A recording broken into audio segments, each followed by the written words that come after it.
हम आज जिस टॉपिक के ऊपर बात करने वाले हैं उसका नाम है बिल्स ऑफ मटेरियल। तो बिल्स ऑफ मटेरियल क्या होता है कि बहुत सारी चीजों को मिलाकर जब आप एक कोई फाइनल सामान बना लेते हैं तो ये बताता है कि किस सामान का कितना क्वांटिटी में यूज हुआ उस सामान को बनाने के लिए।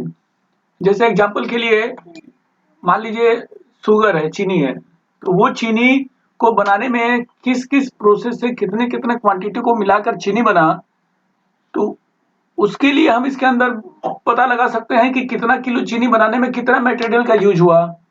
या फिर मान लीजिए कोई मार्कर बना, तो मार्कर में उसका कैप होता है, उसके अंदर निडल होता है, उसके अंदर इंक होता है, उसके अंदर प्लास्टिक बॉडी होता है।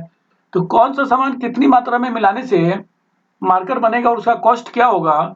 या फिर मान लीजिए टी शर्ट बना, तो टी शर्ट बनाने के लिए कितना धागा यूज हुआ और किस किस प्रोसेस से होकर वो गुजरा, कितने क्वांटिटी में क्या खर्च आया।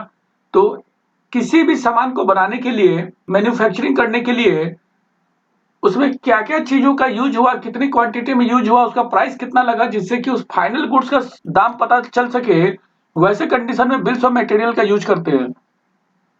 तो लिखा हुआ है it is a list of all assemble product. ये जितने भी असेंबल प्रोडक्ट होते हैं, मतलब कि किसी भी फाइनल गुड्स को बनाने के समय जो जो मटेरियल्स का यूज होता है उसका लिस्ट। या लिखा है रॉ मटेरियल, उसको रॉ मटेरियल भी बोलते हैं।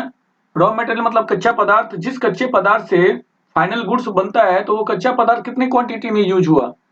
तो that is produce to one set of units of finish goods, it is use to find the cost of product. इससे प्रोडक्ट का वास्तविक कीमत पता चलता है कि उसकी वास्तविक कीमत क्या है। तो जैसे आपके सामने एक क्वेश्चन में लेकर आया हूं कि कंपनी ने परचेज किया, नीचे दिए गए कुछ आइटम को परचेज किया 1/19 को, and assembled as a set using bills of material and shipped with another stock item named that is assemble computer। ये क्वेश्चन कह रहा है कि एक असेंबल कंप्यूटर बनाना है और इस असेंबल कंप्यूटर को बनाने के लिए कितने क्वांटिटी में सामान का यूज हुआ उसका लिस्ट यहाँ पर दिया हुआ है। तो पहले हमें बनाना है असेंबल कंप्यूटर। असेंबल कंप्यूटर का मतलब है एक सीपीयू, मॉनिटर, कीबोर्ड, माउस। तो यहाँ पे कीबोर्ड माउस को हटा दिया गया। यहाँ पे एक पूरा सीपीयू बनाने में, सीपीयू मतलब कि उसके अंदर आपका मदरबोर्ड होता है, कैबिनेट विद एसएमपीएस होता है, i3 प्रोसेसर है, इसमें रैम है 4 GB और 1 TB हार्ड डिस्क है। इन सब चीजों को मिलाकर, मतलब ये जितनी चीजें आप देख रहे हैं इन सब चीजों को मिलाकर एक असेंबल कंप्यूटर तैयार करना है। तो असेंबल कंप्यूटर जो हम तैयार करेंगे उसकी कीमत कितनी होगी वो हमें कैसे पता चलेगा। तो उसकी कीमत पता करने के लिए यहाँ पे हम बिल्स ऑफ मटेरियल का यूज करेंगे। देखिए हम बिल्स ऑफ मटेरियल का यूज यहाँ पे कैसे करते हैं। तो पहले तो ये सारी चीजें हमें परचेज करनी पड़ेगी और कितने क्वांटिटी में, 10-10 पीस हमें परचेज करना है। रेट यहाँ पर दिया हुआ है और उसके बाद परचेज करके रखना कहाँ पे है, गोदाम नंबर 1 में रखना है। तो चलिए इस प्रैक्टिकल को हम स्टार्ट करते हैं। इस प्रैक्टिकल को स्टार्ट करने के लिए हम सीधे इन्वेंट्री इन्फो में गए, स्टॉक आइटम पे गए, क्रिएट किए और 1 बाय 1 हम सारे आइटम क्रिएट कर लेंगे। जैसे इसमें पहला में क्रिएट करना है कैबिनेट विथ एसएमपीएस। अंडर में देखिए, अंडर में एक ग्रुप हम बनाएंगे जिसका नाम है कंप्यूटर। आपके नोट्स में लिखा हुआ है, मेंशन करके यहाँ पे यस कर देंगे। एचएसएन भी दिया हुआ है, यहाँ पे पीस यूज करेंगे। और देखिए यहाँ पे हम बिल्स ऑफ मटेरियल अभी यूज नहीं करेंगे, अभी तो सिंपल हम एक एक क्वांटिटी, एक एक आइटम हम अभी बना रहे हैं पहले। अभी हमको यहाँ पे बिल्स ऑफ मटेरियल का यूज नहीं करना है। बिल्स ऑफ मटेरियल का यूज कब करेंगे, जब इन सबको मिलाकर हमें एक यूनिट बनाना होगा, तब बिल्स ऑफ मटेरियल का यूज करेंगे। अभी हम सिंपल स्टॉक आइटम मेंटेन करने के लिए इसको क्रिएट कर रहे हैं। तो यहाँ पे यस करेंगे। ये सब चीजें आप पहले सीख चुके हैं। और 18% जैसा कि क्वेश्चन में मेंशन है। ये तो कैबिनेट विथ एसएमपीएस था। इसके बाद हमें बनाना है कोर i3 प्रोसेसर।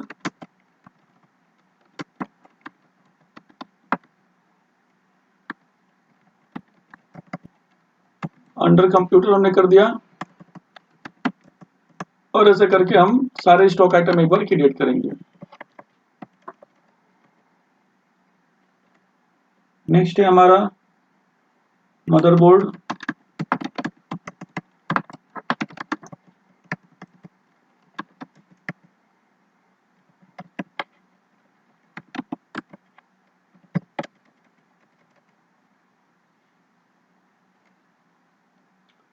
फिर रैम 4 GB DDR3,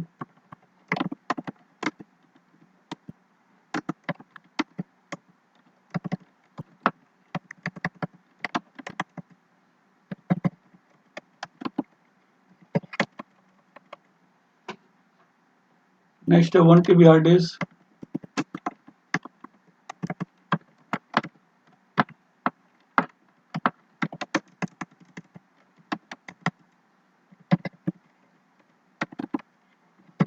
तो इस तरीके से हमने सारे अलग अलग स्टॉक आइटम हमने बना लिए।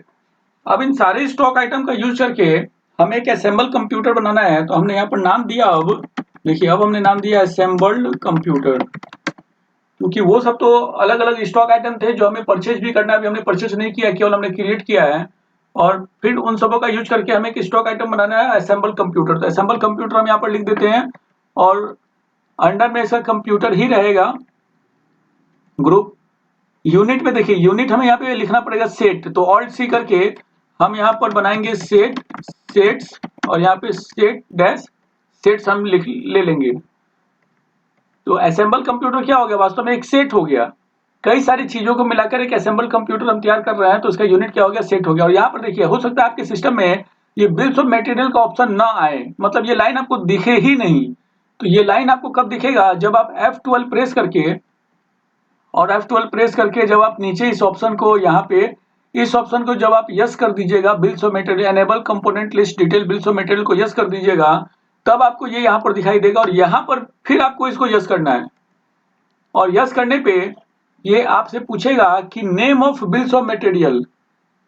तो असेंबल कंप्यूटर अगर हमको तैयार करना है, तो असेंबल कंप्यूटर में क्या क्या चीजों को यूज करते हुए हमको इसको तैयार करना है, तो उसके लिए हम यहाँ पर लिखेंगे name of bills of material क्या है, असेंबल्ड ही कंप्यूटर है, बिल्स ऑफ मटेरियल का नाम भी असेंबल कंप्यूटर है। और यूनिट ऑफ मैन्युफैक्चर कितना आपको बनाना था, आप केवल यहाँ पे 1 एंटर कर दीजिए, सेट आपको लिखने की जरूरत नहीं है, आप केवल 1 लिखकर इंटर मार दीजिए, 1 सेट ऑटोमेटिक लिखा हुआ आ जाता है, क्योंकि असेंबल कंप्यूटर के लिए आपने यूनिट बनाया सेट, तो 1 लिखते ही सेट आपका ऑटोमेटिक आ गया। अब कितने कितने क्वांटिटी को यूज करने से आपका असेंबल कंप्यूटर तैयार होगा, तो कैबिनेट विथ एसएमपीएस आप गोदाम नंबर 1 से लेंगे, और क्वांटिटी 1 पीस लेंगे, कैबिनेट विथ एसएमपीएस 1 पीस आप यूज करेंगे। फिर आपको Core i3 प्रोसेसर भी गोदाम नंबर 1 से आपको 1 पीस यूज करना है। फिर आपको यहाँ पे मदरबोर्ड गोदाम नंबर 1 से 1 पीस आपको यूज करना है, और फिर आप यहाँ पे लेंगे रैम 4 GB DDR3 गोदाम नंबर 1 से 1 पीस, और फिर 1 TB हार्ड डिस्क गोदाम नंबर 1 से 1 पीस। मतलब ये सारी चीजें आप 1 पीस लेते हुए और तैयार करेंगे। सपोज आपको उसमें 8 GB रैम चाहिए, तो 8 GB रैम का यूज करके अगर आपको असेंबल कंप्यूटर तैयार करना है, तो रैम 4 GB DDR3 का आप कितना क्वांटिटी यूज करेंगे, 2 पीस यूज कर लेंगे। वैसे कंडीशन में जब आपको 8 GB रैम चाहिए, तो यहाँ पे हम जनरली एक असेंबल कंप्यूटर तैयार कर रहे हैं जिसमें ये सारी चीजें हमको 1 पीस चाहिए, और हमने इसको एंटर करके और एक्सेप्ट करा दिया। इसका भी हम देंगे 8471, और टैक्सेबल वैल्यू 18% GST।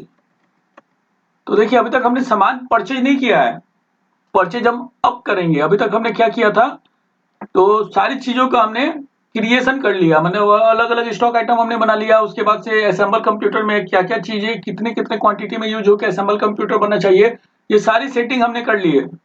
अब हमें करना क्या है कि इन्वेंट्री वाउचर पे जाके F9 से परचेज करना है हमें। यहाँ पे 1 दिसंबर को सप्लायर इनवाइस नंबर क्या है वो मैं देख लेता हूँ। यहाँ पे 4095 और महेश कंप्यूटर से हम परचेज कर रहे हैं, तो 4095 1 दिसंबर को पार्टी अकाउंट नेम है महेश कंप्यूटर, गुड्स परचेज। और देखिए यहाँ पर हमें क्या क्या परचेज करना है, तो सेम चीज है, कैबिनेट विथ एसएमपीएस किस गोदाम में परचेज करके रखेंगे, गोदाम नंबर 1 में कितना पीस खरीद रहे हैं, 10-10 पीस हम परचेज कर रहे हैं।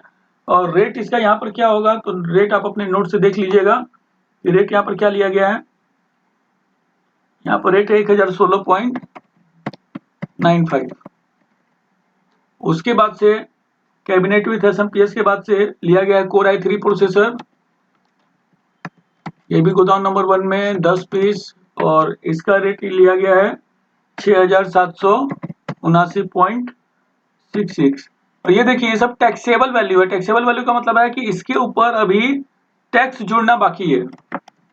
तो बिल में आपको ये सारी चीजें जैसा आपको बिल बना है वैसे वैसे आपको एंट्री करनी है। 10 पीस फिर हम लेंगे और मदरबोर्ड का रेट हो गया 3220.34 और फिर रैम लेंगे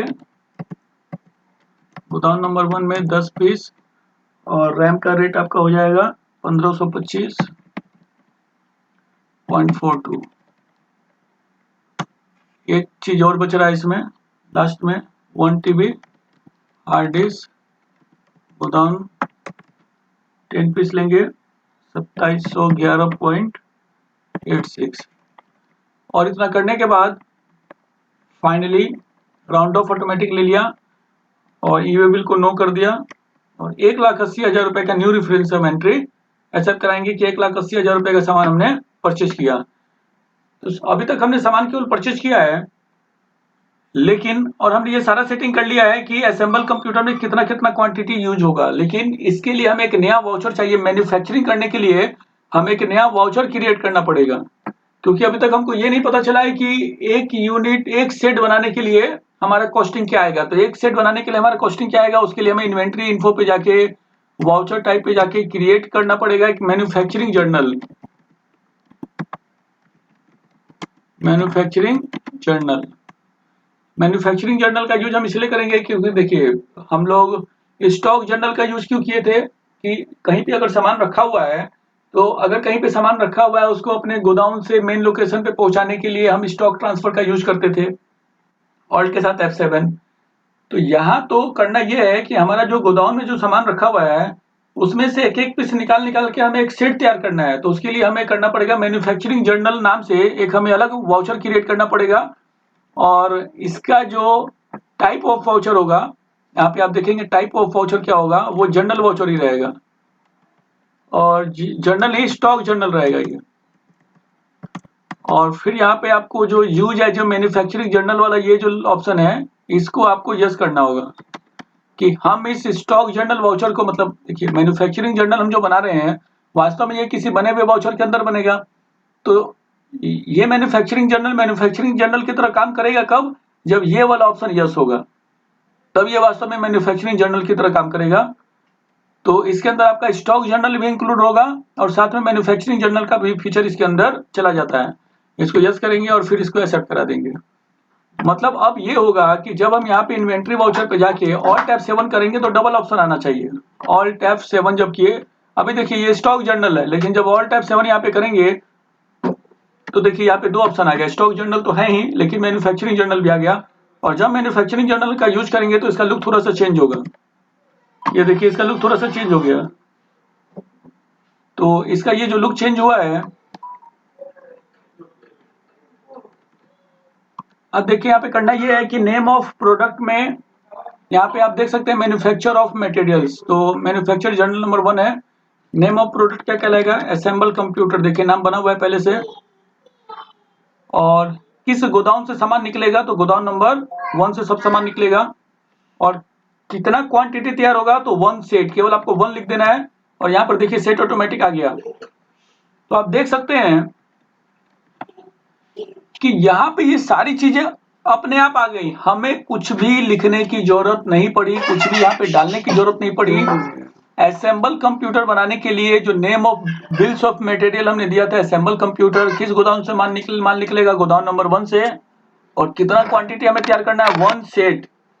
1 सेट अगर हमें तैयार करना है तो यहाँ पे देखिए हर एक चीज गोदाम नंबर 1 से निकलते हुए और 1 पीस सब जगह से निकल के, और इसका रेट निकला 15,254.23। ये आपको मैं बता दूं कि ये विदाउट टैक्स है, बिना टैक्स के, विदाउट टैक्स ये रेट इसका इतना निकला। और क्वांटिटी 5 पीस यूज हुआ। अगर आप यहाँ पे 1 सेट की जगह अगर आप बनाना चाहते हैं, आप 5 सेट अगर बनाना चाहते हैं तो ये देखिएगा, जैसे हमने 5 क्लिक कर एंटर किया, देखिए 5 पीस सब में से निकल गया। और ये 5 सेट आपका तैयार हो गया, 5 सेट आपका तैयार होगा। और 5 सेट का टोटल दाम यहाँ पे लिखा हुआ है। और एक सेट का दाम कितना होगा वो यहाँ पर अभी भी देखिए दिखा रहा है कि एक सेट का दाम कितना होगा। तो इस तरीके से आपको जितना सेट आपको तैयार करना है, एक सेट के लिए हमने सेटिंग कर दी है और जितना सेट हमें तैयार करना है उतना सेट हम यहाँ से तैयार कर सकते हैं और हर एक सेट का दाम आपको ऑटोमेटिक कैलकुलेट होकर आपको मिल जाता है। तो यहाँ पे हम इस तरह से एंटर करते हुए और यहाँ पर आ गए। अब इस साइड आपको क्या करना है कि अगर और भी किसी तरह का एक्सपेंस अगर इसमें लगा है, किसी भी तरह का एक्सपेंस इसमें लगा है, तो उस एक्सपेंस को भी आप यहाँ पर ऐड कर सकते हैं। तो यहाँ पे को प्रोडक्ट, बाई प्रोडक्ट, स्क्रैप, अगर कोई स्क्रैप वगैरह या अलग से कोई प्रोडक्ट वगैरह भी अगर आपका यूज हो रहा है इसमें, जो आप इसमें ऐड कर रहे हैं, इनकेस अगर ऐसा कुछ हो तो उसका आप नेम ऑफ आइटम यहाँ पे बना के आप उसको ऐड कर सकते हैं, वो इसके अमाउंट में जुड़ जाएगा। यहाँ पर है type of additional cost. Type of additional cost में क्या होगा कि हम एक लेजर बनाएंगे। वो लेजर जैसे मान लीजिए कि जो व्यक्ति इन सारे पार्ट्स को मिलाकर एक पार्ट तैयार करेगा तो कुछ लेबर कॉस्ट भी तो आएगा या कुछ पैकिंग चार्ज भी तो आएगा। तो उस कंडीशन में हम यहाँ पर एक लेजर ले लेते हैं, पैकिंग चार्ज, हम यहाँ पर लेबर चार्ज भी ले सकते हैं। कुछ एक्स्ट्रा पैसा इसमें ऐड करना जिससे कि अगर किसी तरह का एक्स्ट्रा एक्सपेंस है इसमें, क्योंकि सारे सामान ऑटोमेटिक अपने आप तो ऐड हो नहीं जाएंगे, इन सारी चीजों को ऐड करके इसको पैक करना होगा या फिर इसमें जो लेबर कॉस्ट लगा होगा उन सब चीजों को भी हमको इसमें ऐड करना होगा। तो हम यहाँ पर लेजर बनाएंगे Alt+C करके। सपोज हमने यहाँ पर बनाया पैकिंग चार्ज, और आप ध्यान रखिएगा पैकिंग चार्ज आपका डायरेक्ट एक्सपेंस में आएगा, ये इनडायरेक्ट एक्सपेंस नहीं होगा, डायरेक्ट एक्सपेंस। डायरेक्ट एक्सपेंस का यूज वहां पे करते हैं जिससे वस्तु की वास्तविक कीमत निकल सके। तो यहाँ पर हम पैकिंग चार्ज को डायरेक्ट एक्सपेंस करेंगे और ये सब नॉट एप्लीकेबल हो जाएगा, टैक्स वगैरह जो भी होगा नॉट एप्लीकेबल हो जाएगा। और कितना परसेंटेज हम इसमें ऐड कर रहे हैं, तो मान लीजिए हमने 2% ऐड किया तो 305 रुपये 58 पैसा इसमें ऐड हो गया। अलग से कोई लेबर चार्ज है तो परसेंटेज की बजाय आप उसको लेबर चार्ज डायरेक्ट भी ऐड कर सकते हैं, तो एडिशनल कॉस्ट आप इसमें ऐड कर सकते हैं। अब यहाँ पे एक पीस की वास्तविक कीमत, देखिए सामान की कीमत तो इतनी हो गई, लेकिन जो 305 रुपए और 8 पैसा ऐड हुआ उसकी वजह से अब सामान की वास्तविक कीमत 15,559.31% हो गई विदाउट टैक्स। तो अब इसमें जब आप इसको वास्तव में जब सेल करेंगे ना, वन सेट जब आप सेल करेंगे तो उस समय आपका 18% जीएसटी ऐड होकर बिल बनेगा ये। तो फाइनली अब हम इसको एक्सेप्ट कर लेते हैं, प्रिंट हमने नो कर दिया।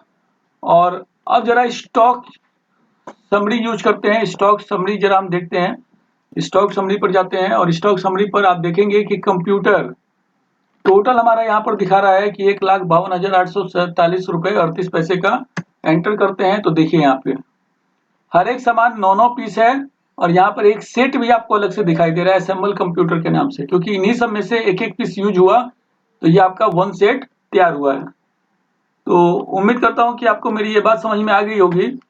और जब हम इसको सेल करने जाएंगे, मैं आपको ये अलग से बता रहा हूँ कि जब हम इसको F8 करके और जीएसटी सेल से सपोज हम इसे कैश अगर सेल करने जाएंगे, मैं जस्ट आपको एंट्री करके छोटा सा ये दिखा रहा हूँ कि क्या होने वाला है। यहाँ पर हमने असेंबल कंप्यूटर 1 सेट लिया, गोदाम नंबर 1 से 1 सेट 1 और रेट इंक्लूसिव ऑफ टैक्स। ये रेट तो आपको तय करना है, मतलब ये जो रेट आपको किस रेट में बेचना है वो रेट आपको तय करना है। सपोज आपने यहाँ पे 20,000 रुपए अगर ले लिया तो ये देखिए 20,000 रुपए का बिल बन गया। तो कहने का मतलब ये है कि अगर हम स्टॉक समरी पे जाके एक बार और इसका जो रेट निकला 15,559.31, तो हम यहाँ पे कंट्रोल एन करते हैं और 15,559.31 गुणे 1.18 अगर कर दें, यहाँ पर आप देख रहे हैं कैलकुलेशन को इंटर करें तो देखिए इसकी कीमत, ये गलत हो गया मेरे से, 15,559 रुपए हो गई है, 15,559.31 इंटू 1.18। तो देखिए इंक्लूडिंग टैक्स इसकी कीमत लगभग 18,400 रुपए के आसपास होगी। 18,400 रुपए, तो अगर आप इसको 20,000 रुपए में बेचते हैं 1,600 रुपए फायदा कमा के तो ठीक है। तो आप इसको जब भी बेचेंगे तो 18,400 रुपए के ऊपर बेचेंगे जितने में आपके कस्टमर से डील हो जाए। तो उम्मीद करता हूं कि आपको बिल्स ऑफ मटेरियल का ये टॉपिक पूरा अच्छे से समझ में आ गया होगा। आप इसका प्रैक्टिकल करके देखिए, वीडियो को बार बार देखिए, जहां पे नहीं समझ में आया वहां पर वीडियो को रोक के देखिए और आप इस टॉपिक को फिनिश कीजिए। आपका बहुत बहुत धन्यवाद।